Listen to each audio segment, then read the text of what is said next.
Peter B. Collins, News and Comment. It's Friday, January 19th, 2018. And this weekend marks 1 year of the Trump nightmare. And it is likely that we will face what is technically called a government shutdown, unless things change drastically in the next 5 or 6 hours. I am talking to you at just after 2 p.m. Pacific time here on Friday. And at this point, despite a last-minute effort where Donald Trump called Democratic leader Chuck Schumer of the Senate over to the White House, they held a meeting, and Schumer emerged saying, well, we had a good conversation, but there's a lot more work to do. And to their credit, the Democrats are holding firm, demanding at a minimum that the Republicans relent on the Dreamers and pass a clean DACA bill that is not linked to funding for a wall or any other ancillary needs. And it's amazing to hear Mitch McConnell, the Republican leader. I watched on C-SPAN last night some of the back and forth, and he maintains that, hey, we got plenty of time to worry about DACA. You know, Trump's order doesn't expire or doesn't kick in until the first week of March. And the insensitivity, the lack of compassion for about 800,000 residents of the United States who can't plan their future.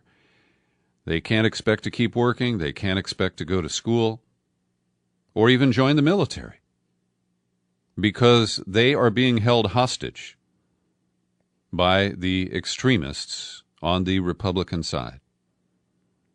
And I don't know who picked this January deadline, January 19th, for the latest prospective shutdown unless there's a budget deal. But there was back and forth, some horse trading last night. The Democrats saying, well, let's, paper this over, pass a continuing resolution for 4 or 5 days to force us to sort this out. And the Republicans dismissed that. They also hypocritically attacked the Democrats because, and Pelosi had an interesting expression. She said, what they've done is taken dog do. Those were her, I think she said doggy do, actually.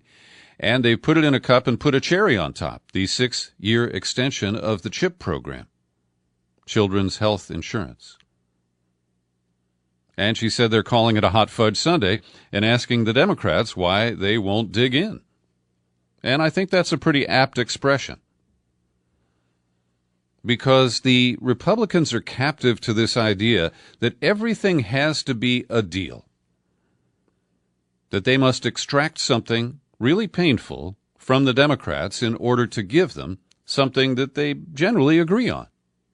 Now, there are some holdouts on DACA, but most of the Republicans see this as a fait accompli. And so they're jockeying for position, they are posturing, and it's going to ruin Trump's weekend. He has said that he's going to postpone his latest visit to Mar-a-Lago in Florida, where his rich cronies are waiting to shower him with campaign cash at a $50,000 a ticket celebration of his first year in office. That's scheduled for Saturday, arranged by the Republican National Committee. And that, of course, is their way of ignoring the fact that presumably millions of women will once again march tomorrow, Saturday, in Washington and at many locations around the nation. So Trump today was busy trying to erase people's memories. You remember the Men in Black movie? And Will Smith and what's his name? They had these neuralizers, and they could flash them at people, and people would forget that the Men in Black had been there. Tommy Lee Jones, that's who I'm trying to think of. Well, I believe that Trump is trying to neuralize his Christian right-wing evangelical base and get them to forget about Stormy Daniels and all the other allegations of his philandering and his sexual harassment, trying to neuralize them against the shithole comment last week. And it is amazing, I pointed this out yesterday, how the evangelicals are sticking with Trump, despite the very public exposure of his sins. So it's going to be an interesting weekend. At this point, it does appear that the technical shutdown will kick in. And while Trump has been complaining that it's going to hurt the military, that's bullshit. Most national parks will stay open, but the rangers might not be there. And the Republicans have said that they will use existing funds, surplus funds at agencies, to try to keep operations as normal as possible. And here's the quote from Paul Ryan, the hypocrite about the about this deal. Make no mistake about it. Senate Democrats are the only ones standing in the way of a fully funded government and a reauthorized health insurance program for children. This is no time to play politics. Oh, boy. And Mitch McConnell arguing that this is not an urgent need to fix the DACA situation.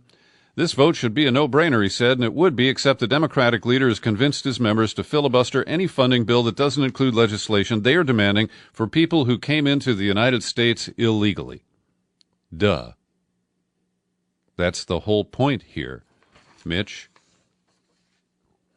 And a new poll shows that the public will blame Republicans by a 20-point margin over Democrats if the shutdown does go forward.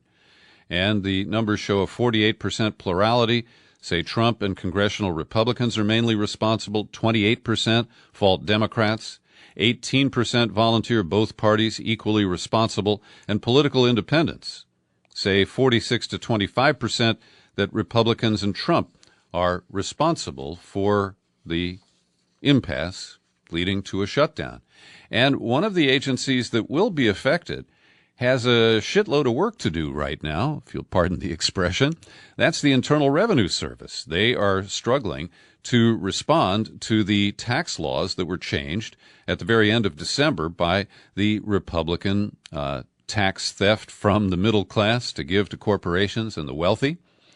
And they have to rewrite the payroll rules under pressure to get the new rates in effect as fast as possible by February. I mean that's only 10 days away. And they are going to lay off about 56% of IRS employees if the technical shutdown does go into effect. The Supreme Court today announced it'll consider a challenge to Trump's travel ban 3.0, the Muslim ban. This is the case that came from Hawaii. And, of course, the third version of the travel ban was, more carefully written, and they tried to, paper over his very clear angst toward people whose faith is Islam. And the Supreme Court is going to take a look at this. It's interesting to note that in December, when the Supreme Court allowed this to go into effect with minor limitations, Justices Ruth Bader Ginsburg and Sonia Sotomayor were the only dissenters from that ruling. Where is Elena Kagan, the Obama appointee? Well, so far she is siding with the white nationalists. And this is going to be a deal where we don't expect a ruling until the end of the term in June. But the record is pretty clear about Trump's bias. And it'll be interesting to see if the robed justices on SCOTUS see it the same way. Now, I'm a little surprised, others aren't, that the court yesterday temporarily blocked a trial court, lower court's order requiring North Carolina to produce a revised congressional voting map pronto. And that's because the state is so badly gerrymandered, okay? Republican candidates won 53% of the statewide vote in 2016 and claimed 10 of the 13 congressional districts, 77%. So a voter preference of 53% is leveraged into 77% control of the congressional seats from North Carolina. And the guy, the Republican leader who redrew the map in North Carolina, David Lewis, said, I think electing Republicans is better than electing Democrats, so I drew this map to help foster what I think is better for the country. Now, that is clearly partisan, and I hope that the court will properly rule against this. But by putting the Lower court order on hold and blocking the redistricting during, this period. It means that the current map is likely to stay in place for the primaries, if not the entire cycle this year. And I think that's political in and of itself. You won't be surprised to learn that the data show that the last 2 years were the hottest on record. 2016 was number 1, 2017 number 2, and these are 17 of the 18 warmest years since modern record keeping began. Since modern record keeping shows going back to 2001. And I just encourage you, if you have not yet, please listen to the in-depth interview with the valve turners, Emily Johnston and Michael Foster, who are facing prison time for shutting down the tar sands pipelines from Canada in a coordinated effort back in October of 2016. It's a powerful interview, and I hope you will check it out. And I like to pause every day and thank the people who support my work at the Peter B. Collins Podcast with your subscriptions. And for it, you get first crack at our in-depth interviews. They're restricted to subscribers for the first 14 days after we post them. And I want to thank Ian Berman, taking out a new annual subscription, Andrew Rush, Brian Wilcuts, Joe Clarici, and John Molitor. They're all monthly subscribers to the Peter B. Collins Podcast, and I hope you'll join them. Maybe even pause this podcast right now while you take care of business. Go over to peterbcollins.com, click on the menu bar, pull it down, click on Become a Subscriber, takes you to the sign-up page, and that's where you can choose $5, $10, $20 a month or our $50 annual subscription. And I am grateful to everyone who supports my work. Some people are allergic to PayPal, and Craig Daniels of North Bend, Oregon is one of them. Every now and then he'll drop me a note in the mail with a check for $10. And Craig, I value that as much as any other contribution I get. So thank you for remembering me. And if you'd like to drop me correspondence or cash, I'll accept it. You can write me at Box 150, 660, San Rafael, California, 94915. That's Box 150660. And San Rafael is S-A-N, new word, R-A-F-A-E-L. Zip code 94915. Well, yesterday, like it's some kind of a reality show, Amazon announced the 20 cities that are finalists in its race to the bottom. Amazon is dangling a second headquarters with as many as 50,000 employees, and desperate municipalities are finding ways to give them sweetheart deals on taxes, sweetheart deals on property, elimination of any kind of burden like a payroll tax or other issues that might pose some sort of a cost factor to Amazon. And just the way the NFL and other professional sports franchises play one city off against another, demanding concessions for private business.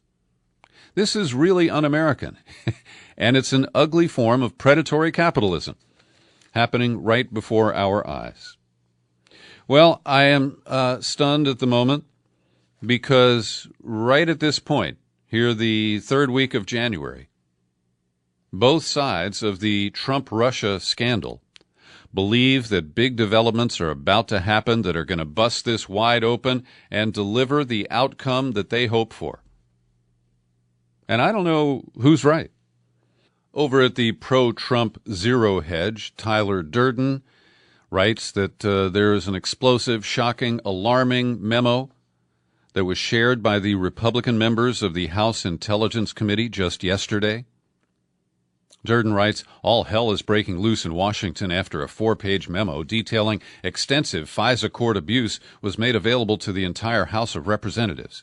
The contents of the memo are so explosive that it could lead to the removal of senior officials in the FBI and Department of Justice. The memo, we're told, details the Intelligence Committee's oversight work for the FBI and Justice, including the controversy over unmasking and FISA surveillance. Now, some of this may be true. I know they're excited about it. I haven't seen this memo, and I can't characterize it. But there are issues about the FISA court, and Donald Trump could have at any time declassified information related to the dates of when the FBI went to the FISA court requesting warrants on members of the Trump campaign. And we're told that in the first round, the FISA court, in a rare move, denied the warrant application. But we still don't have that critical information. So at this point, this is a tease from the Republicans. Peter King, the knuckle-dragger from New York, offered the motion on Thursday to make the Republican majority-authored report available to members. So that's what they're in a tizzy about. Also, The Guardian reporting on a cherry-picked element of the testimony of Glenn Simpson, co-founder of Fusion GPS, and Simpson gave a number of interviews. The first was with the Senate Intelligence Committee, I believe, or Judiciary, and the latest transcript released is from the House Intelligence Committee, and they drop a little tidbit here that Simpson said, "I've been told but have not confirmed that Nigel Farage, one of the key players in the Brexit movement in England, made additional trips to the Ecuadorian embassy other than the one that's been in the papers, and that he provided data to Julian Assange." Now, Farage, for his part, says that he only met with Assange once, and Assange himself is challenging this report, saying, "Prove it." Meanwhile, the pro-Trump spin site, which is called the Epoch Times, published a chart today, a graphic chart, called The Insurance Policy. And I'm sharing it with you. There's a link to it in the show file for today's podcast, because I think that it summarizes the pro-Trump spin on the allegations of connections and collusion with Russia. And it's very one-sided, I want to be clear. And one of the tips is they include Terry McAuliffe and Jill McCabe. McCabe ran unsuccessfully for the state Senate in Virginia, got campaign cash from McAuliffe, who is an old bagman for the Clintons, and the right has construed this as Hillary Clinton buying the support of McCabe's husband, Andrew McCabe, who's the number 2 guy at the FBI. Now, McCabe is worthy of curiosity. He ran both the Clinton and the Trump investigations at the FBI. But the link to his wife in that campaign I find spurious. But the critical point here, the argument from the right, is that the FBI used the Fusion GPS dossier prepared by Christopher Steele to obtain a FISA warrant to spy on Trump's team. Again, this is a critical fact that could help both sides of this parallel set of investigations, which may never, ever meet. Now, the Epoch Times also reports that Moby, the pop star whose groove I really dig, Moby says that he told a radio interviewer in Kentucky this week that he has friends at the CIA who asked him to post information, and he did it. And the information, he said, they passed on some info to me, and they said, like, look, you have more of a social media following than any of us do. Can you please post some of these things just in a way to sort of put it out there?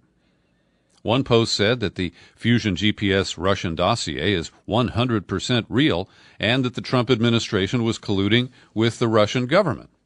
He also made a post that the intelligence agencies in the U.S. are horrified by the Trump administration and are working to present information that will lead to high-level firings and ultimately impeachment. Now, I can't really figure out if this had any impact, but it is curious that the CIA would ask Moby to carry water in this manner. Then I consider this to be neutral. At The Nation magazine, James Carden, who went through Glenn Simpson's testimony, asks why the corporate media outlets, and he names the Washington Post, the New York Times, and Politico, have blacked out 50 different references to William Browder.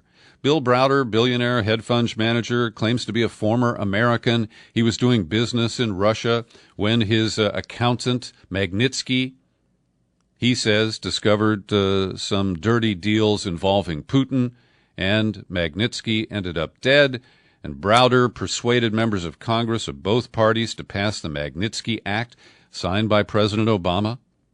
And I find Browder to be a murky character. There are important questions about the Magnitsky Act and the story that led to its passage. And I've linked to this Nation article so you can read for yourself Glenn Simpson's commentary on Bill Browder. And I think it's a piece of the puzzle that we need to pay attention to. Now to the pro-Clinton side, the anti-Trump side of the fence here. Okay. Seth Abramson is a Twitter fiend, and he's a lawyer, and he's taken a deep interest in this. And he took apart, dissected, the House Intelligence Committee transcript of Simpson's testimony. And he finds interesting elements about alleged connections between Trump and figures in the Russian mafia, how Russians bought on a pre-sale basis Trump condominiums so that Trump could turn around and tell a bank, look, I've already pre-sold 20% of these, so help me finance the remainder.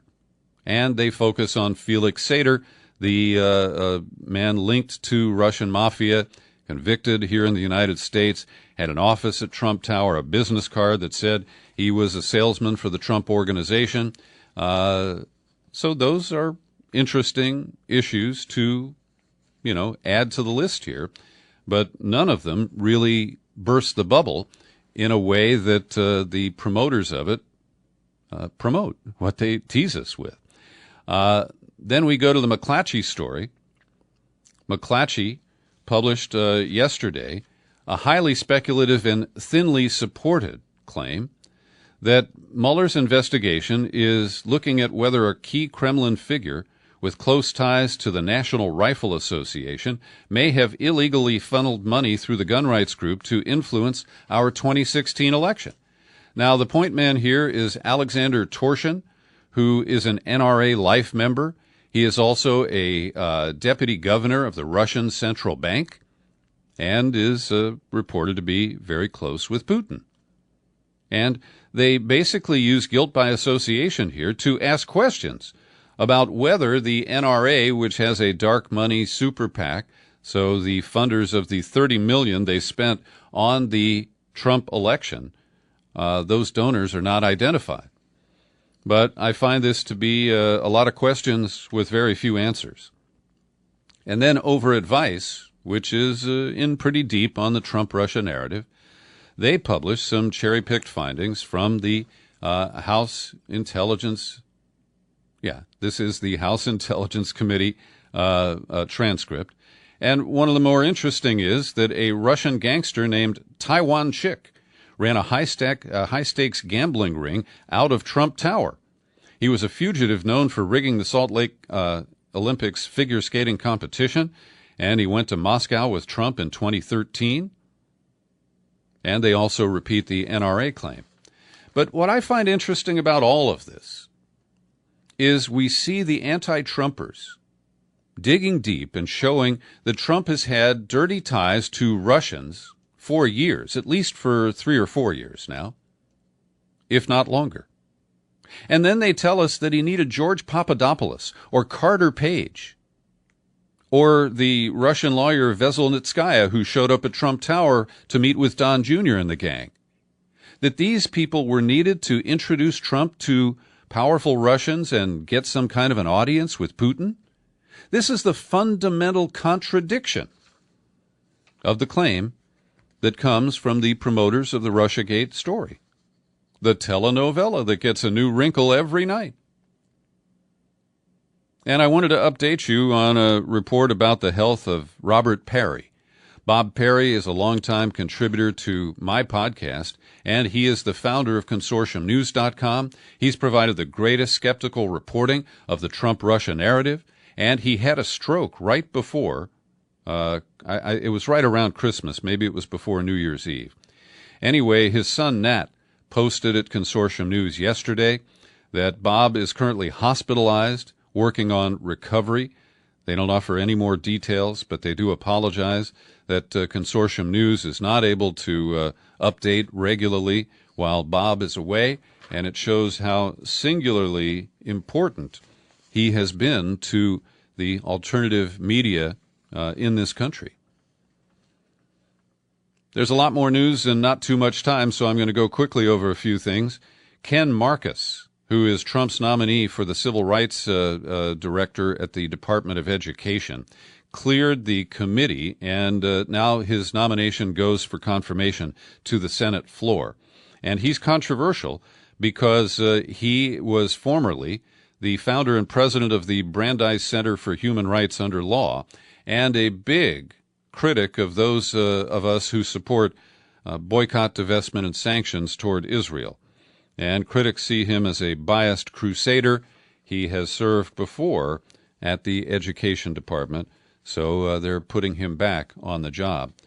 Ian Berman, a contributor, a listener, and a supporter of the Peter B. Collins podcast, has an important piece up at Mint Press News. I've linked to it in the show file, about Rexon Tillerson, the Secretary of State's comments at the Hoover Institute at Stanford University just a couple of days ago.